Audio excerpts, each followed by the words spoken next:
ವೀಕ್ಷಕರೇ, ನಾವು ಹಿಂದಿನ ಎಪಿಸೋಡ್ನಲ್ಲಿ ಈ ಆಂದೋಲನ ಯಾವ ರೀತಿ ಪ್ರಾರಂಭವಾಗಿ ಹಳೆಯ ವ್ಯವಸ್ಥೆ ಅಂತಕ್ಕಂಥದ್ದು ಕಡಿಮೆ ಆಗ್ತಾ ಬಂತು, ಅದು ತನ್ನ ಪ್ರಾಮುಖ್ಯತೆಯನ್ನು ಕಳೆದುಕೊಳ್ತು ಅಂತಕ್ಕಂಥದ್ದನ್ನು ನೋಡಿದ್ವಿ. ಈಗ ಇದರ ಮುಂದುವರಿದ ಭಾಗವಾಗಿ ನಾವು ನೋಡೋದಾದರೆ ಇಲ್ಲಿ ವೈಜ್ಞಾನಿಕ ಚಿಂತನೆ ಪ್ರಾರಂಭವಾಗುತ್ತೆ. ಪ್ರತಿಯೊಂದನ್ನು ಜನ ಚರ್ಚೆ ಮಾಡಲಿಕ್ಕೆ ಪ್ರಾರಂಭ ಮಾಡ್ತಾರೆ. ಈ ಆಂದೋಲನವನ್ನು ಪೀಟರ್ ಅಬೆಲಾರ್ ಹಾಗೂ ರೋಜರ್ ಬೇಕರ್ ಪ್ರಾರಂಭ ಮಾಡ್ತಾರೆ. ಈ ವೇಳೆಗೆ ಇಲ್ಲಿ ಅನೇಕ ಯಂತ್ರಗಳ ಸಂಶೋಧನೆ ಆಗತ್ತೆ. ಅಂದರೆ ಬೆರಳಚ್ಚು ಯಂತ್ರ, ಮುದ್ರಣ ಯಂತ್ರ, ಹಬೆ ಯಂತ್ರ, ಸಿಡಿಮುದ್ದುಗಳು ಹಾಗೂ ಅನೇಕ ಬೇರೆ ಬೇರೆ ರೀತಿಯ ಸಂಶೋಧನೆಗಳನ್ನು ಮಾಡಿ ಈ ರೀತಿಯ ಯಂತ್ರಗಳನ್ನು ಕಂಡುಹಿಡಿಯಲಾಗಿರುತ್ತೆ. ಈ ವಿಧಾನಗಳಿಂದ ಈ ಚಳುವಳಿಗಾರರು ಪತ್ರಿಕೆಗಳ ಮೂಲಕ ಜನಗಳಿಗೆ ವಿಷಯವನ್ನು ತಿಳಿಸಲಿಕ್ಕೆ ತೊಡಗುತ್ತಾರೆ. ಜನರು ಈ ಪತ್ರಿಕೆಗಳಲ್ಲಿನ ವಿಷಯಗಳನ್ನು ಓದಿ ವಿಚಾರ ಮಾಡಲಿಕ್ಕೆ ತೊಡಗಿಕೊಳ್ತಾರೆ. ಇದೇ ಸಂದರ್ಭದಲ್ಲಿ ದಿಕ್ಸೂಚಿಯನ್ನು ಕೂಡ ಕಂಡುಹಿಡಿಯಲಾಗುತ್ತೆ.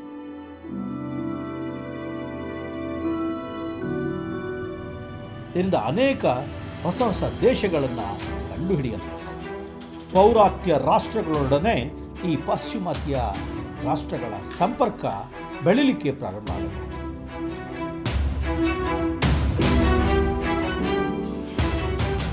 ಈ 15, 16, 17ನೇ ಶತಮಾನದಲ್ಲಿ ಜನಿಸಿದ ಕೆಲವು ದಾರ್ಶನಿಕರು, ಚಿಂತಕರು, ಸಂಶೋಧಕರು ಈ ಹಳೆಯ ವ್ಯವಸ್ಥೆಯ ಪತನಕ್ಕೆ ಕಾರಣರಾಗುವಂತಕ್ಕಂಥದ್ದನ್ನು ಕೂಡ ನಾವು ನೋಡ್ತೇವೆ. ಅಂಥವರಲ್ಲಿ ಗೆಲಿಲಿಯೋ ಪ್ರಮುಖರಾಗ್ತಾರೆ. ಗೆಲಿಲಿಯೋ ಸೂರ್ಯನು ಈ ವಿಶ್ವದ ಕೇಂದ್ರ ಬಿಂದು, ಭೂಮಿ ಸೂರ್ಯನ ಸುತ್ತಲೂ ಸುತ್ತಾ ಇರುತ್ತೆ, ಭೂಮಿ ದುಂಡಾಗಿದೆ ಅಂತ ಹೇಳ್ತಾರೆ. ಮ್ಯಾಕಿಯಾವೆಲ್ಲಿ ದ ಪ್ರಿನ್ಸ್ ಎಂಬ ಗ್ರಂಥವನ್ನು ರಚಿಸಿ ಇದರಲ್ಲಿ ರಾಜರು ಹೇಗಿರಬೇಕು, ರಾಜ್ಯಾಡಳಿತ ಹೇಗಿರಬೇಕು, ಅವರ ಜವಾಬ್ದಾರಿಗಳು ಏನು, ಅನುವಂಶೀಯತೆ ರಾಜತ್ವ ಆಗಬಾರದು, ರಾಜನ ಗುಣಗಳು ಮತ್ತು ಸಾಧನೆಗಳ ಮೇಲೆ ಆತ ಅಧಿಕಾರಕ್ಕೆ ಬರಬೇಕು ಅಂತಕ್ಕಂಥದ್ದನ್ನು ಈ ಕೃತಿಯಲ್ಲಿ ತಿಳಿಸ್ತಾರೆ. ಇನ್ನು 16ನೇ ಶತಮಾನದಲ್ಲಿ ಬ್ರಿಟನ್ನಲ್ಲಿ ಶೇಕ್ಸ್ಪಿಯರ್ ಜನಿಸ್ತಾರೆ. ಇವರು ತಮ್ಮ ನಾಟಕಗಳ ಮೂಲಕ ಬದಲಾವಣೆಯನ್ನು ತರಲಿಕ್ಕೆ ಪ್ರಾರಂಭ ಮಾಡ್ತಾರೆ. ಮೈಕಲ್ ಆಂಜೆಲೋ ಎಂಬ ಚಿತ್ರಕಾರ ಲಾಸ್ಟ್ ಜಡ್ಜ್ಮೆಂಟ್ ಎಂಬ ಚಿತ್ರದ ಮೂಲಕ ಒಂದು ಸಂದೇಶವನ್ನು ಕೊಡಲಿಕ್ಕೆ ಪ್ರಾರಂಭಿಸ್ತಾರೆ.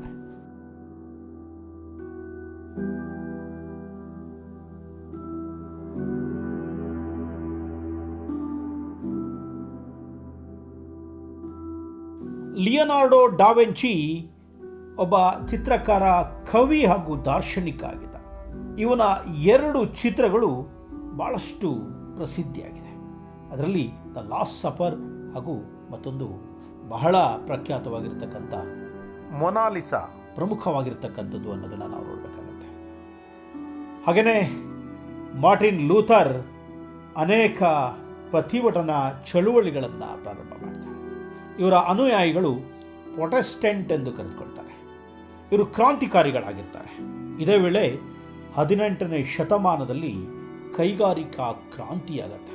ಇದು ಯುರೋಪ್ನಲ್ಲಿ ಅನೇಕ ಬದಲಾವಣೆಗೆ ಕಾರಣ ಆಗುತ್ತೆ. ಅಲ್ಲಿ ಒಂದು ಹೊಸ ವರ್ಗ ಸೃಷ್ಟಿಯಾಗತ್ತೆ.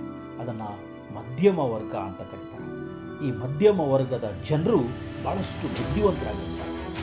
ಪುನರುಜ್ಜೀವನ ಆಂದೋಲನ, ಧಾರ್ಮಿಕ ಸುಧಾರಣಾ ಮತ್ತು ಕೈಗಾರಿಕಾ ಕ್ರಾಂತಿಯಿಂದಾಗಿ ಈ ಹಳೆಯ ವ್ಯವಸ್ಥೆ ನಾಶವಾಗಿ ಹೊಸ ಬದಲಾವಣೆ ಪ್ರಾರಂಭವಾಗುತ್ತೆ. ಎಲ್ಲ ಚಳುವಳಿಯಿಂದ ಪ್ರೇರಿತರಾದಂಥ ಫ್ರಾನ್ಸ್ನ ಜನರು 1789ರಲ್ಲಿ ಒಂದು ರಕ್ತರಹಿತ ಕ್ರಾಂತಿಯನ್ನು ಪ್ರಾರಂಭ ಮಾಡ್ತಾರೆ. ವೀಕ್ಷಕರೇ, ಫ್ರಾನ್ಸಿನ ಮಹಾಕ್ರಾಂತಿ ನಾವು ಏನು 1789ರಲ್ಲಿ ಪ್ರಾರಂಭವಾಯಿತು ಅಂತ ನೋಡ್ತೇವೆ. ಈ ಕ್ರಾಂತಿಯ ಹಿನ್ನೆಲೆಯನ್ನು ಕೂಡ ನಾವು ನೋಡ್ತೇವೆ. ಈ ಕ್ರಾಂತಿಯನ್ನು ಎಲ್ಲ ದೇಶದ ತಾಯಿ ಅಂತ ಕರೀತಾರೆ.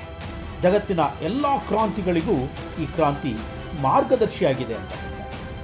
ಈ ಕ್ರಾಂತಿಯಿಂದಾಗಿಯೇ ಇಟಲಿ, ಜರ್ಮನಿ, ಗ್ರೀಕ್ ಮತ್ತು ಅನೇಕ ಏಷ್ಯಾ ದೇಶಗಳಲ್ಲೂ ಕೂಡ ಸ್ವತಂತ್ರ ಆಂದೋಲನ ಪ್ರಾರಂಭವಾಗುತ್ತೆ. ಅಮೇರಿಕಾವನ್ನುಳಿದು ಬೇರೆ ಎಲ್ಲ ದೇಶಗಳ ಕ್ರಾಂತಿಗಳು ಈ ಫ್ರಾನ್ಸಿನ ಮಹಾಕ್ರಾಂತಿಯಿಂದಾಗಿ ಪ್ರೇರಿತವಾಗಿದ್ದು ಅಂತಕ್ಕಂಥದ್ದನ್ನು ನಾವು ಗಮನಿಸಬೇಕಾಗಿದೆ. ಪ್ರಪಂಚದ ಇತಿಹಾಸದಲ್ಲಿ ಫ್ರಾನ್ಸ್ನ ಮಹಾಕ್ರಾಂತಿ ಒಂದು ಅವಿಸ್ಮರಣೀಯ ಘಟನೆಯಾಗಿದೆ. ಈ ಕ್ರಾಂತಿ 1789ರಲ್ಲಿ ಪ್ರಾರಂಭ ಆಗುತ್ತೆ. 1789ರ ಈ ಕ್ರಾಂತಿಯ ಪೂರ್ವದಲ್ಲಿನ ಯುರೋಪಿನ ಸ್ಥಿತಿಯನ್ನು ನಾವು ಒಂದಿಷ್ಟು ಸೂಕ್ಷ್ಮವಾಗಿ ತಿಳ್ಕೊಳ್ಬೇಕಾಗತ್ತೆ. ಅಂದರೆ ಈ ಕ್ರಾಂತಿಯ ಪೂರ್ವದಲ್ಲಿ ಯುರೋಪಿನ ಸ್ಥಿತಿ ಹೇಗಿತ್ತಂದರೆ, ಈ ಕ್ರಾಂತಿಯ ಪೂರ್ವದಲ್ಲಿ ಇಲ್ಲಿದ್ದಂತಹ ಪ್ರಮುಖ ದೇಶ ಗ್ರೇಟ್ ಬ್ರಿಟನ್. ಬ್ರಿಟನ್ನಲ್ಲಿ ನಿಯಂತ್ರಿತ ಸಂವಿಧಾನಬದ್ಧ ರಾಜಪ್ರಭುತ್ವ ಹಾಗೂ ಸಂಸದೀಯ ಸರ್ಕಾರ ಇತ್ತು. ಎರಡನೇದಾಗಿ ನಾವು ನೋಡೋದಾದರೆ ಇಟಲಿ ಇಲ್ಲಿನ ಎರಡನೇ ಪ್ರಮುಖ ದೇಶ. ಇದು ಒಂದು ಅಖಂಡ ರಾಷ್ಟ್ರವಾಗಿರಲಿಲ್ಲ. ಇದು ಒಂದು 4 ಪ್ರಮುಖ ರಾಜ್ಯಗಳಾಗಿ ವಿಭಾಗವಾಗಿತ್ತು. ಇಲ್ಲಿ 4 ಭಿನ್ನ ರೀತಿಯ ಸರ್ಕಾರದ ವ್ಯವಸ್ಥೆ ಇತ್ತು. ಸಾರ್ಡಿನಿಯಾವನ್ನು ಪಿಡ್ಮಂಟೋ ಮನೆತನದವರು ಆಳ್ತಾ ಇದ್ರು. ನೇಪಲ್ಸ್ ಹಾಗೂ ಸಿಸಿಲಿ ದ್ವೀಪವನ್ನು ಬೌರ್ಬನ್ ವಂಶಸ್ಥರು ಆಳ್ತಾರೆ. ಮಧ್ಯ ಇಟಲಿಯು ಪೋಪ್ನ ಅಧೀನದಲ್ಲಿರುತ್ತೆ. ಜಿನಿವಾ ಹಾಗೂ ವೆನ್ನಿಸ್ಗಳು ಗಣರಾಜ್ಯ ಮಾದರಿಯ ಸರ್ಕಾರವನ್ನು ಹೊಂದಿರ್ತವೆ. ಇನ್ನು ಇಲ್ಲಿ ಕಂಡುಬರ್ತಕ್ಕಂಥ ಮತ್ತೊಂದು ಪ್ರಮುಖ ದೇಶ ರಷ್ಯಾ. ಇದು ಯುರೋಪ್ ಖಂಡದ ದೊಡ್ಡ ದೇಶವಾಗಿತ್ತು.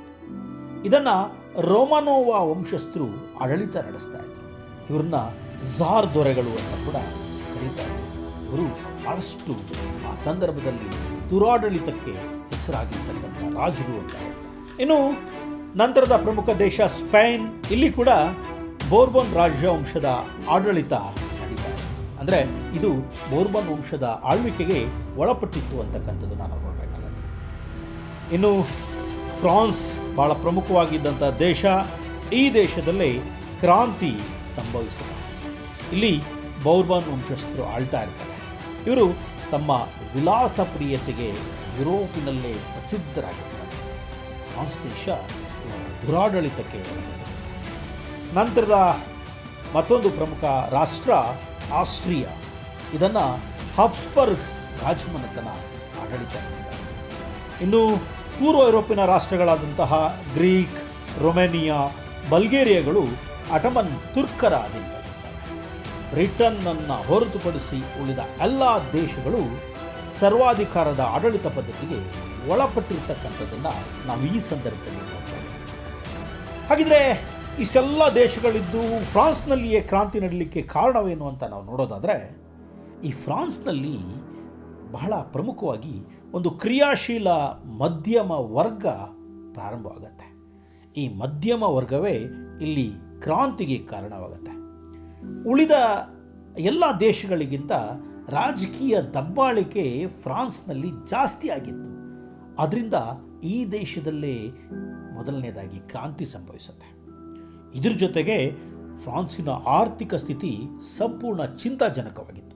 ನೈಸರ್ಗಿಕ ವಿಕೋಪಕ್ಕೆ ಒಳಗಾಗಿ ಜನರು ರೋಗಗಳಿಂದ ಮರಣವನ್ನು ಹೊಂದ್ತಾ ಇರ್ತಾರೆ. ಆದರೆ ಇದೇ ಸಂದರ್ಭದಲ್ಲಿ 16ನೇ ಲೂಯಿ ತನ್ನ ಹೆಂಡತಿಗೆ ಅರಮನೆಯನ್ನು ಕಟ್ಟಿಸಲಿಕ್ಕೆ ವಿಶೇಷವಾಗಿರ್ತಕ್ಕಂಥ ಹೆಚ್ಚು ತೆರಿಗೆಯನ್ನು ಜನಗಳ ಮೇಲೆ ವಿಧಿಸ್ತಾರೆ.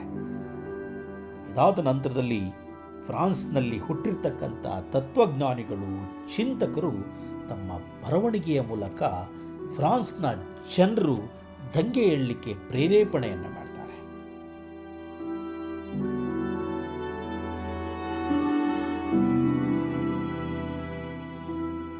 ಕೆಲವೊಂದು ಪ್ರಮುಖ ಕಾರಣಗಳು ಫ್ರಾನ್ಸ್ ದೇಶದ ಕ್ರಾಂತಿ ಪ್ರಾರಂಭವಾಗುವುದಕ್ಕೆ ಪ್ರಮುಖ ಅಂಶಗಳಾಗಿದ್ದು ಅಂತಕ್ಕಂಥದ್ದು ನಾವು ನೋಡಬೇಕಾಗುತ್ತೆ. ಅದರಲ್ಲಿ ರಾಜಕೀಯ ಕಾರಣ, ಆರ್ಥಿಕ ಕಾರಣ, ಸಾಮಾಜಿಕ ಕಾರಣ, ಬೌದ್ಧಿಕ ಆಂದೋಲನ ಹಾಗೂ ಅಮೇರಿಕ ದೇಶದ ಕ್ರಾಂತಿಯ ಪ್ರಭಾವ ಕೂಡ ಇದರ ಮೇಲೆ ಪರಿಣಾಮ ಬೀರುತ್ತೆ. ಇದರ ಜೊತೆಗೆ ಇನ್ನೂ ಅನೇಕ ಇತರ ಕಾರಣಗಳು, ಅಂದರೆ ಅಲ್ಲಿರ್ತಕ್ಕಂಥ ವಾಸ್ತವಿಕ ಸ್ಥಿತಿ, ಅಲ್ಲಿನ ನೈಸರ್ಗಿಕ ವಿಕೋಪಗಳು ಎಲ್ಲವೂ ಕೂಡ ಈ ಫ್ರಾನ್ಸ್ನ ಮಹಾಕ್ರಾಂತಿಗೆ ಕಾರಣವಾಗಿದ್ದು ಅಂತಕ್ಕಂಥದ್ದನ್ನು ನಾವು ನೋಡ್ತೇವೆ.